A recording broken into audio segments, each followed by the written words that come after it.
mener cette politique agricole et alimentaire a été le travail sur le foncier agricole, et notamment au travers des documents d'urbanisme. Donc pour celles et ceux qui ont travaillé avec moi sur la cartographie qui est ici, donc là en fait on a une représentation simplifiée du zonage de notre PLU actuellement, notre plan local de l'urbanisme.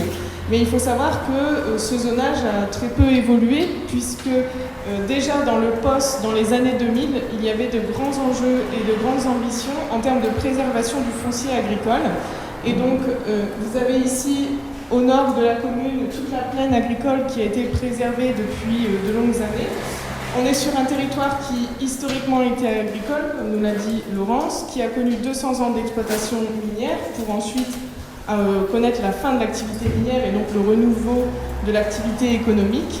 Et donc la ville de Los Angeles s'est battue à l'époque pour à la fois conserver les friches minières sur son territoire pour en faire du foncier disponible à l'avenir, et également a refusé, un peu avant les années 80, l'installation de grandes zones d'activité commerciale, au détriment aujourd'hui peut-être de son budget, puisque forcément les zones d'activité économique et commerciale rapportent énormément. Par rapport à certaines communes voisines, nous n'avons pas les mêmes moyens, mais nous avons eu la volonté de conserver le foncier agricole, les zones naturelles et nos friches. Donc ça explique également la composition de la commune. Donc l'historique minier fait que nous avons une commune qui est divisée en deux parties, avec une partie autour du cœur historique et ici une partie qui s'est développée notamment avec l'activité minière et une grande partie sur la zone agricole.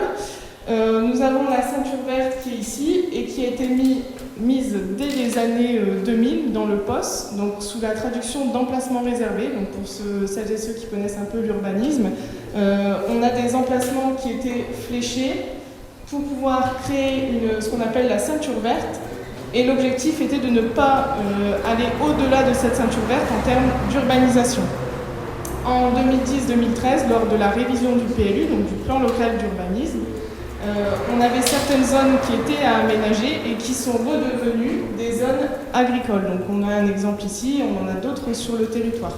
Donc cette politique a été menée depuis pas loin de 30 ans et on en voit aujourd'hui les effets.